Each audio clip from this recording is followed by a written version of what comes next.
Чуть-чуть быстрее. Совсем чутка. Оп! Сразу сконвертнул.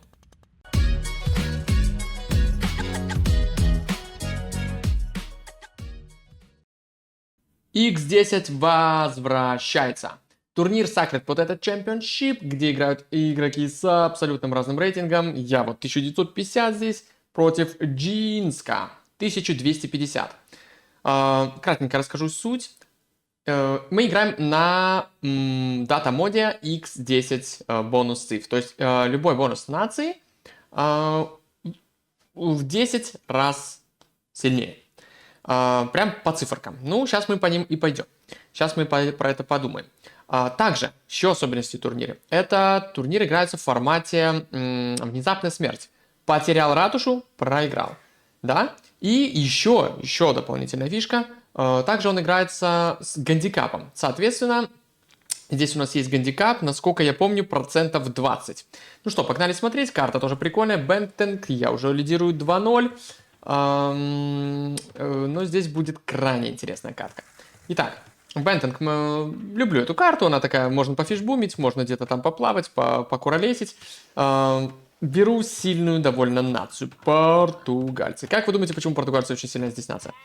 Может быть, потому что у них есть бонус, что они добывают с 3 еды, да, с ягод.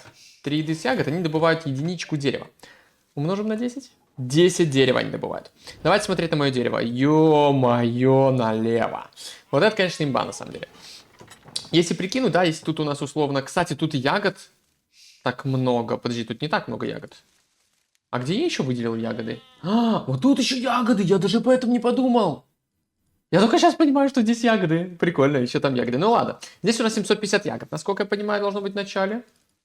Плюс-минус. Хотя тут 7 тайлов, да. Ну, короче, хорошо. Тут даже больше, 800 чем-то тайлов. То есть это получается, если поделим на 3, 250. Ну, короче, тут около 2500 леса на халяву. Итак, идет бой с крокодилом. Ну, это я иду уже ставить док. Ну, потому что у меня уже лес летит просто невероятным способом, да, то есть еды тоже плюс-минус достаточно, на самом деле нет. Сюда у меня тут будет проблем, потому что ягоды все-таки самый медленный источник пищи, и у меня уже начинается айдл. Ну ничего. Кстати, на этой карте у нас еще есть джанк. Раньше этим кораблем можно было жестко торговать с вражеским доком, но, по-моему, эту фичу тут убрали сейчас. Я захожу в ворота и спрашиваю, какого мужика черта, почему я могу зайти? Перемирие 10 минут. Еще одна особенность турнира. Стоит перемирие 10 минут, поэтому мы, в общем-то, считаемся как союзники, атаковать друг друга не можем, да и даже в ворота можем заходить. Прикол. Могу овец стырить в теории. Ну окей, я ухожу отсюда. Спрашивал меня еще про нацию, типа, что-то там итальянцы. Ему показалось, что я опять что-то тут читерю. Но нет, итальянцы я использовал, по-моему, в первой игре. А здесь уже португальцы, немножко другая цифра. А какие еще бонусы у португальцев есть? Ребята, например, может быть то, что у них больше хп на португальских лодках? Да, действительно, 120 хп, получается в 2 раза больше, как у японской. Также, юниты буквально не стоят золота. То есть любой золотой юнит, он не стоит золота. Это, конечно, чит. Это просто чит. Также технологии апаются моментально, насколько я помню. Насколько я помню, серьезно, технологии апаются моментально. Это кринж. Посмотрите на мой лес. У меня в заказе 3-2 лодки, у меня 600 леса, я не знаю, куда его девать. У меня уже иду другим крестом ставить док. Тут делаю дома, и, боже мой, я слился на каком-то варане, на каком-то комодо-дригуне. Просто слил креста. Может, чувачок, а давайте поговорим о нем. Опа, испанцы. Давайте, бонус испанцев. Первый, который приходит на ум, это строительство быстрое. Да, посмотрим, как он быстро строит. По идее, он моментально все строит. Это, конечно, кринж. Дальше, там у него неочевидные бонусы. Кстати, за каждую технологию ему должно накидывать не по 20 золота, а по 200, да? Кстати, лума у него нету, но 25 хп. Но у него уже тут 120 золота. Пес его знает, что-то непонятно, надо следить за этим. Да, за каждую технологию накидывает по 200 золота, офигеть. Также у них порох стрелять быстрее в разы просто. Просто все в 10 раз больше. И он переходит на 17-й популяцию, ё-моё. А это возможно? Здесь ему еды хватит. Мельницу я, конечно, вижу. В общем, непонятно. Может, какой-то непонятный тут билд. Так, камень есть, золото есть, в принципе, но не так уж и много. Олени по ТЦ, смотрите, у меня кабаны, олени по ТЦ. Я ничего не кушаю. Ну ладно, сейчас уже решил кабана скушать, потому что все-таки нужно. Фишбумлю просто дико. Мой пацанчик даже не пытается. Я его тут жду на воде, хочу убить, а он не пытается. В центре, кстати, 5 реликов и еще на островах по 3. Всего вообще 11 реликов, это прям жестко.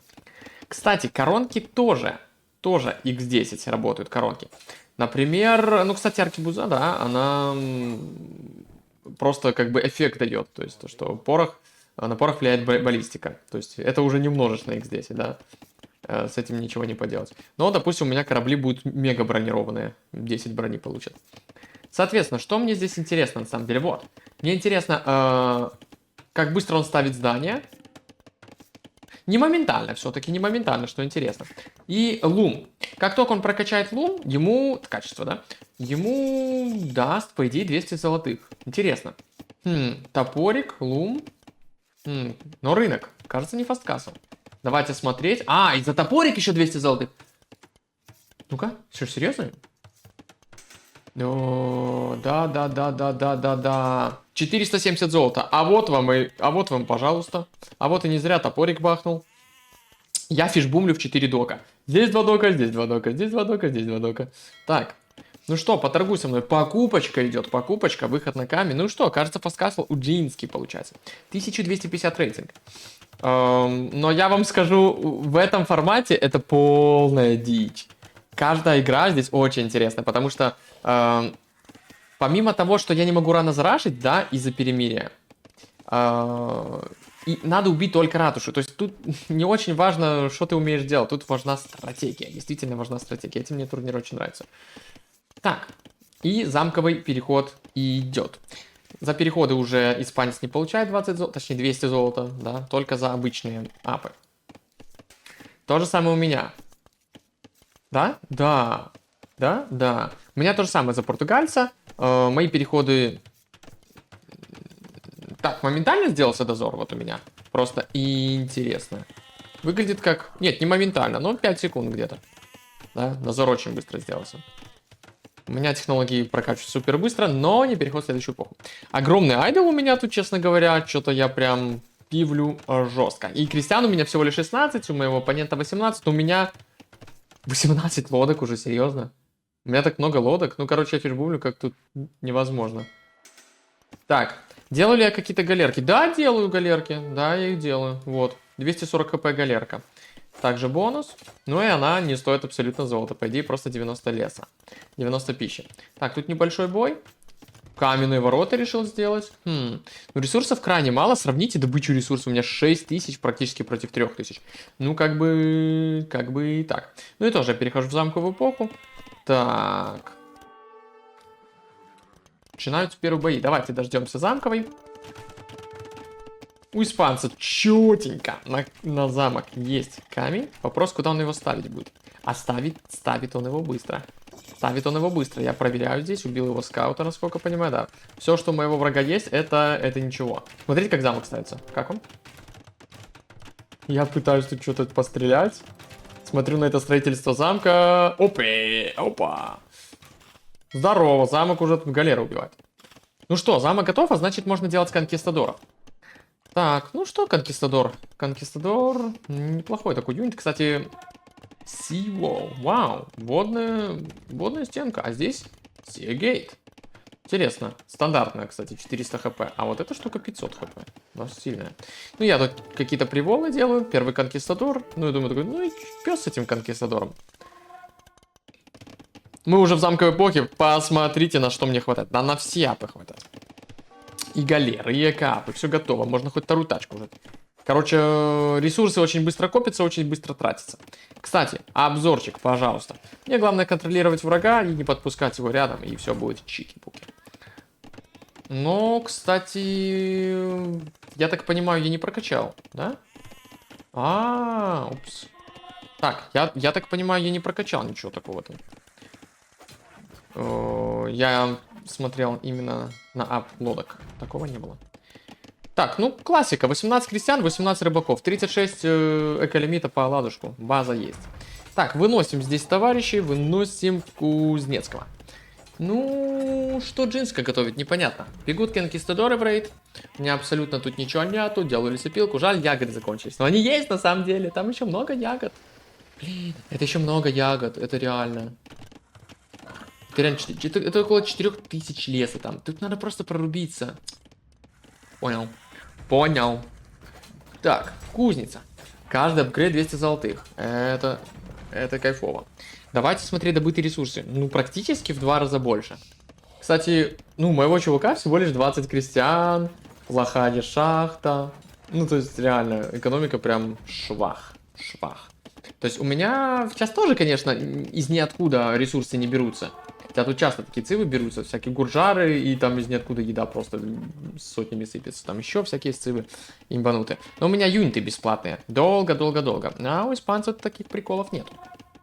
Его преимущество это что? Вот что его преимущество. Вы заметили, как быстро они стреляют? Порох стреляет быстрее, и это влияет также и на конкистадоров. Я даже, по-моему, не заметил. Или заметил. Овцы еще умирают, знаете, овцы умирают, потому что это типа... Те выстрелы, которые не попали по ТЦ, они убили овец. Вот так много выстрелов. И тут я понимаю, только думаю, ну ладно, конки меня бьют мой ТЦ, ну что, сяду в ТЦ. ТЦ-то достреливает. Я смотрю, мой ТЦ вообще падает. А если потеряю ТЦ, то проиграю. Я начинаю паниковать, понимаю, что они стреляют в раз в 10 быстрее, чем должны. Ну, не 10 на самом деле, а там типа 3. И, кстати, во сколько раз они быстрее стреляют? Каждые 0,4 секунды. Я на панике вычиниваю радшу, делаю вышку, сел и убил 2. Ну, здесь у конков 6 дальности, так же, как и у ТЦ. Ее поменять вообще никак нельзя. Никак. Я делаю на панике 2 вышки, делаю каравеллу. У меня здесь есть каравелла прикольная. Конки дальше бегут, конков будет больше. Я делаю больше вышек. Так. С дуру бросаю универ здесь.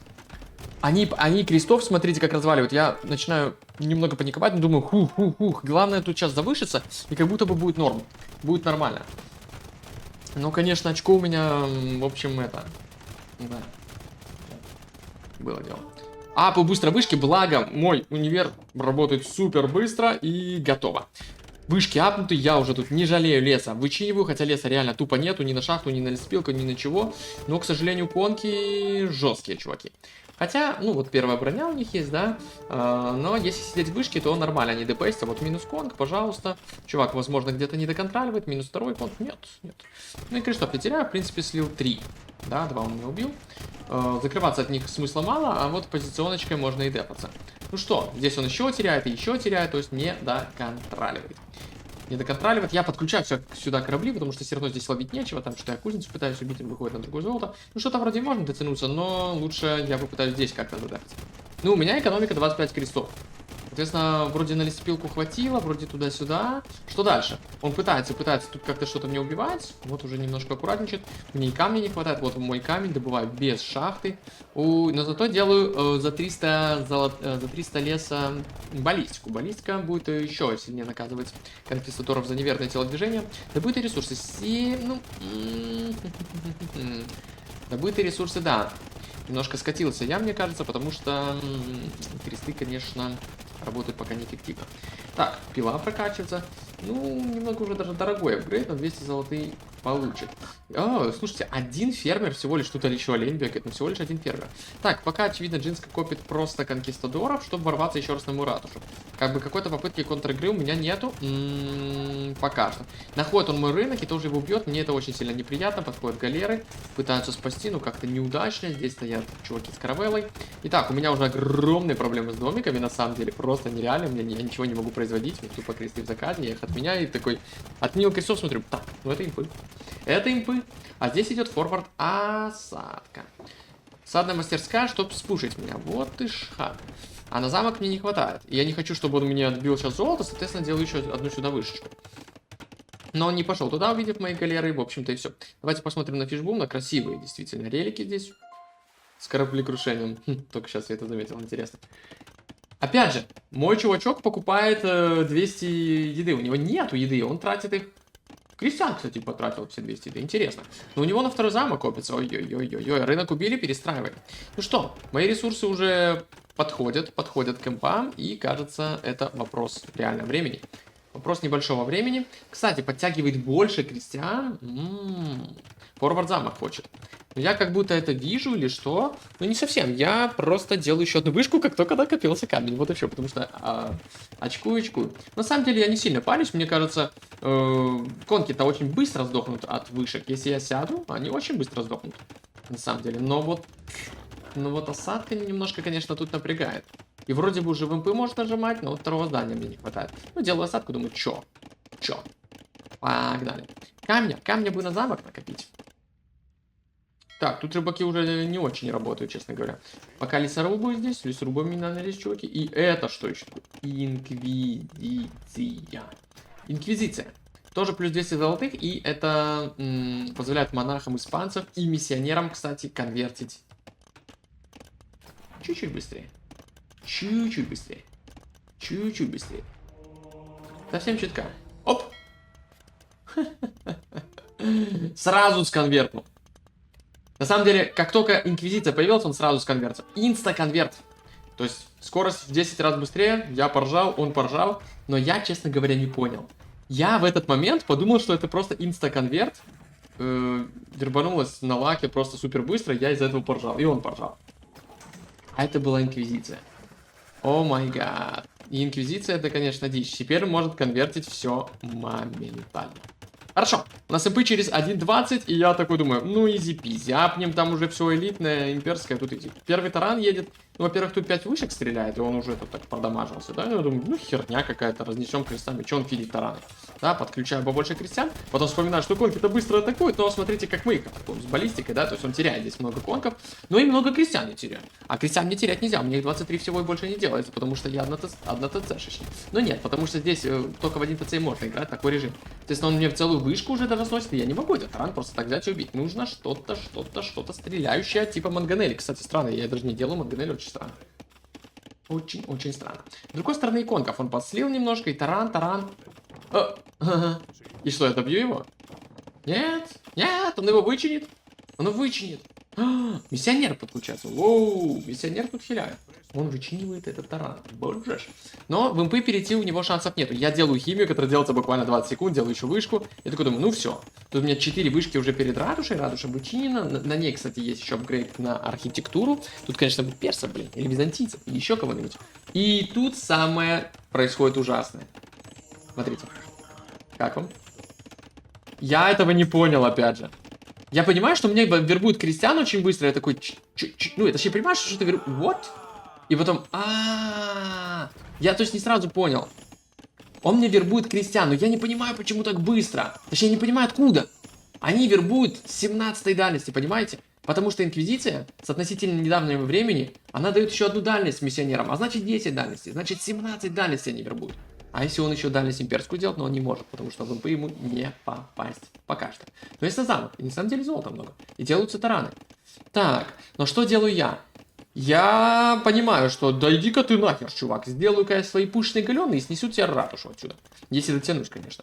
А здесь готовятся тараны. То есть оба хотят друг друга убить. Кстати, я вышел крестом и сделал такую прикольную стенку, да? И делаю дополнительную вышку. У меня, к сожалению, очень мало крестьян. И действительно у меня нет катапульта. Но есть пушечные галеоны. Плывут они откуда? О, отсюда. Надо было, конечно, с этого только делать. Этот пушечный галеон вообще стоит, надо уже замком заняться. А здесь, смотрите, миссионеры копятся. Конка всего лишь 8, но тараны 3-4. Так, и пошел делать замок, но прям здесь едет таран. Я вижу это. У меня сидят кресты, но не все. Крестов у меня, в принципе, мало. Он мне вербует раз опять креста. Опять непонятно откуда, да? То есть он их просто видит. Он видит еще минус крест, а мне больно терять крестьян, очень больно, тараны подходят, начинается строиться замок довольно быстро, крестьянка умирает, я подключаю своих вилов, они сидят, что-то делают, тут 3 тарана, 4, я делаю пушку, уже 2 пушки делается, пушки супер важны здесь, я начинаю чинить, начинается паника, один таран бьет вышку, подходят конки, они начинают лупить по крестам, выходит пушка стреляет по тарану, таран один упал, всего лишь один таран пушит мою ТЦ, но надо чинить, камень, кресты заканчиваются, еще, всего лишь один таран, и все, ГГ. Я проиграл. Я проиграл 1250 челику. В это время я пушу здесь его, но тайминг получен. И я просто такой сказал, ну ты красавчик, чувак. Ты реально красавчик. Он реально зацепился и выиграл эту катку, я хз. Я думал, это будет 3-0, я ошибся.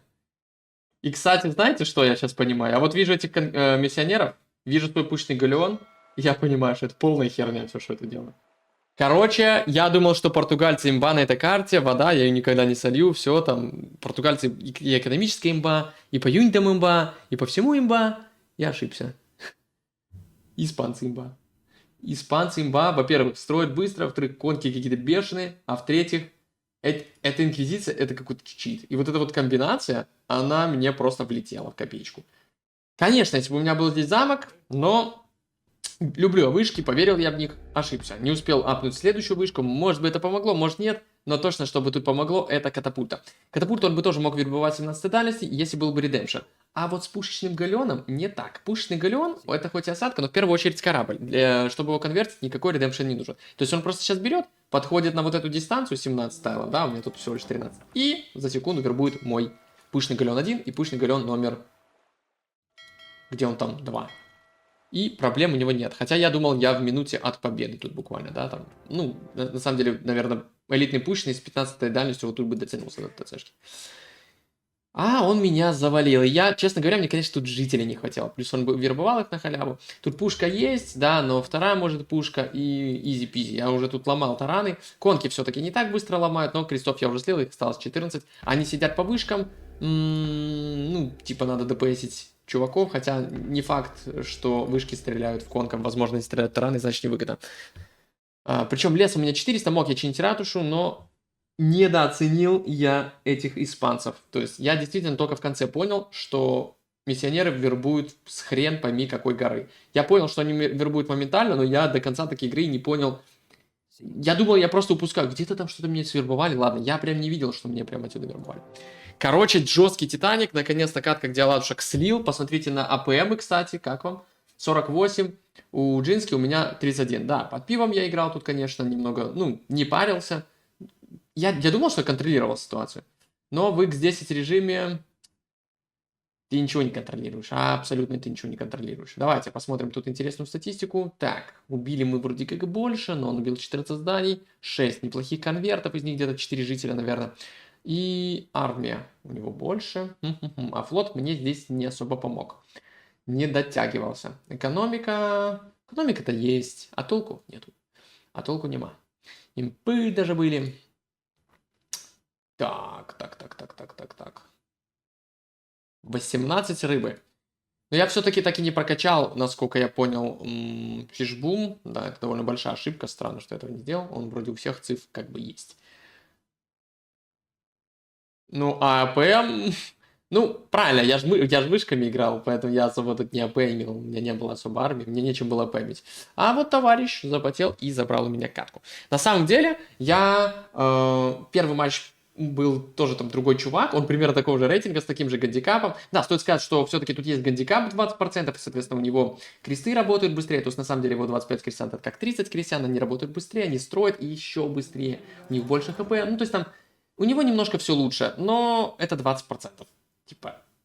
Это, конечно, делает игру интересной. Но в первом матче я вообще 0-3 слил, 1200 чуваку. Тоже с гандикапом, но он мне показал жесткие заготовки. И потом я уже начал готовить свои заготовки. Выиграл 2-0 Джинску, но все-таки слил. Поэтому все очень тяжело.